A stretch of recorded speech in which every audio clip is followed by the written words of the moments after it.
Existem casas que são silenciosas demais. Não tem rangido, nem porta batendo com o vento, nem barulho de telha se ajeitando. Mas o silêncio delas pesa na alma. Esse caso que vou contar hoje é uma daquelas histórias que o povo jura de pé junto que aconteceu. Lá numa vila pequena no interior, um lugar que hoje está quase abandonado. As casas foram ficando vazias, não por falta de dinheiro, mas por desistência, por cansaço. A casa em questão era até bem simples. Tinha seus 2 quartos, uma sala, uma cozinha e um banheiro. Tudo normal, exceto por um detalhe muito esquisito.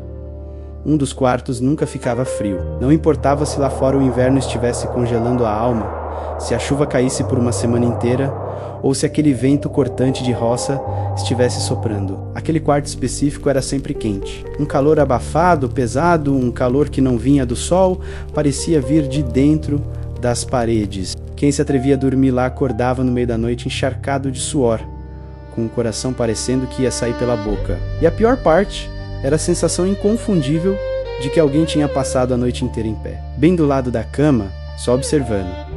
No começo, o pessoal tentava achar uma explicação lógica.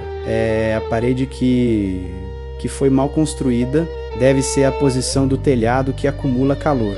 Tentaram de tudo, mas nada explicava. Com o tempo, as coisas foram ficando ainda mais estranhas. As crianças que dormiam naquele quarto começaram a ter uma aversão estranha a espelhos. Não era medo do próprio reflexo, era um desconforto profundo. Elas diziam que a imagem no espelho demorava uma fração de segundo para imitar os movimentos delas. Sabe aquela sensação de atraso, de algo que não está sincronizado? Era isso. Os adultos que passavam muito tempo ali também mudavam, ficavam irritados, com um pavio curto, sempre cansados demais para conversar, mas com uma energia estranha para brigar por qualquer coisinha. A harmonia da casa começou a azedar por dentro, como se algo estivesse envenenando as relações. Até que, um dia, um dos moradores, um homem mais cético e teimoso, decidiu que ia resolver o mistério de uma vez por todas.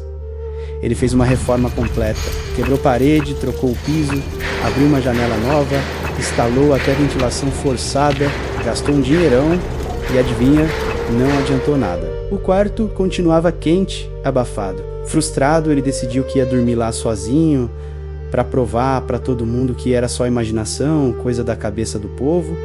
Ele deitou, determinado. Naquela noite, ele acordou pouco antes do amanhecer. Ele estava sentado na beirada da cama, com os 2 pés firmes no chão frio. A coisa estranha é que ele não se lembrava de ter se levantado, de ter se sentado. Foi como se o corpo tivesse se movido por conta própria. E aí veio o detalhe mais arrepiante. O chão do quarto estava gelado, muito frio, mas o calor, aquele calor abafado, não vinha mais do ambiente, vinha de dentro dele. Um calor esquisito, que não queimava a pele, mas que pressionava o peito, como se alguma coisa tivesse entrado e estivesse ocupando um espaço que não deveria dentro do corpo dele.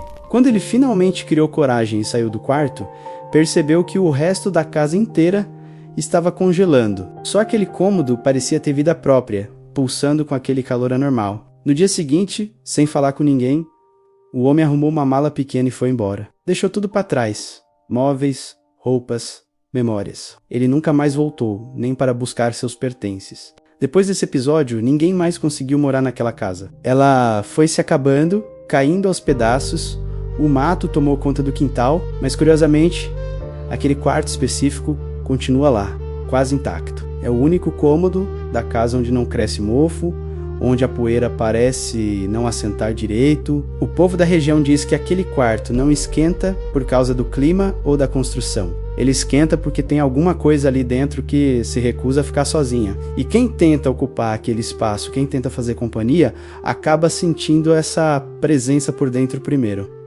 E aí, esse caos te deu um arrepio? Se você curtiu, não esquece de deixar o seu like e compartilhar com aquele amigo ou amiga que adora essas histórias estranhas do interior. Se inscreve aqui no canal para não perder os próximos relatos. E agora eu quero saber de você, aqui nos comentários, você já ouviu falar de algum lugar assim, que parece mudar as pessoas? O que você faria numa situação dessas? Conta pra mim.